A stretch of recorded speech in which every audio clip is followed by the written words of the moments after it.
more than you as parents.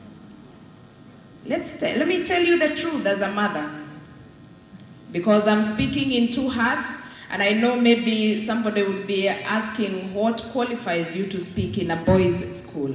Number one, by qualification, because I am a mother. Number two, because I was raised with boys. I don't know how to deal with anybody else. I am a last born of 5 big boys that we follow each other. So at least it's by qualification that we are here today to share the sermon that was read. I know so many things, so many speeches have been spoken after, and we may have lost touch of the scriptures that we read today. And I would love to dwell on the scripture on the book of Acts that was read about the lame man who was standing outside, and Peter and John were passing by. And when they were passing by, he maximized his chance. That was an opportunity. He was looking for money. Psalms 139:16 says, all the days ordained for you were written before any of them came to be. Could you help me talk to your fellow candidate and tell them that scripture? All the days ordained for you were written before any of them came to be. That includes this day. There is a strategic plan in heaven that was ready for you, that someday you will join Starehe boys, and someday you will achieve the mean score of 10.5, because it is written. And he has reminded us that he answers even when we are still speaking. So this gathering this morning, it is not by vain, it is by scripture, because Isaiah 65 tells us that in 65:24 it says that it shall come to pass, before they call, I will answer, and while they are still speaking, I will hear.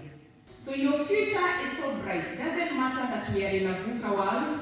The world is quite volatile out there. It is quite uncertain. It is very complex. It's very ambiguous. But you have to make a decision, like the values that you have in Starehe Boys, to commit to it and to commit to excellence. As you pick that paper from paper 1, commit that I'll give it my best shot, that this is the only exam that I am taking. Every paper, as you take it as it is the only paper that you're taking that time. Let bygones be bygone. Once you're done with the paper, keep it aside. Focus on the next one as if it is the only one. Focus on the next one as if it's the only one. Do not discuss that previous paper. Because when this lame man was healed, he focused on his healing. He entered the church, he went round, he started praising, and he started advertising.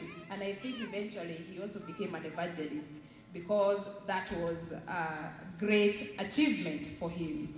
So, to our dear parents, this moment, I know it is not easy to be a parent with a child in Form 4 this moment, but all I can ask you, as you interact with them, do not share with them anything that is happening at home. Whether it is good or bad, just focus on encouraging them about the exam, so that the mindset that the school has given them, we don't erase it. Because the school has done their best to give them, to shape them with a particular mindset. And that mindset will benefit you as a parent. There is also another young man whose parents divorced at the age of 9. He got so devastated with his young brother, and he didn't know what to do. They got frustrated, they got mocked in the village, and the mother was a cleaner.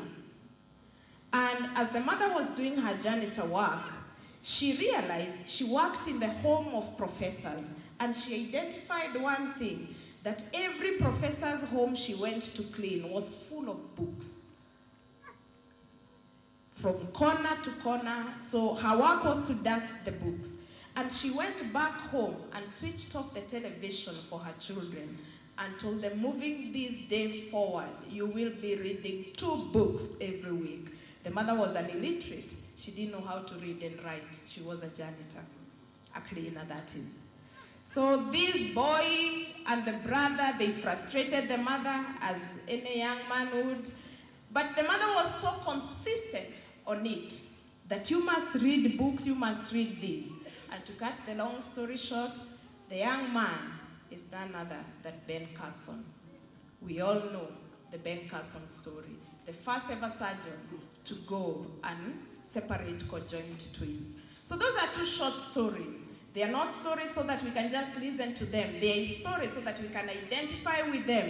They are stories that we can be able to identify and become another Ben Carson, become another Messi in whatever industry, whether it will be engineering, whether it will be IT, whatever you go and do out there, give it your best shot.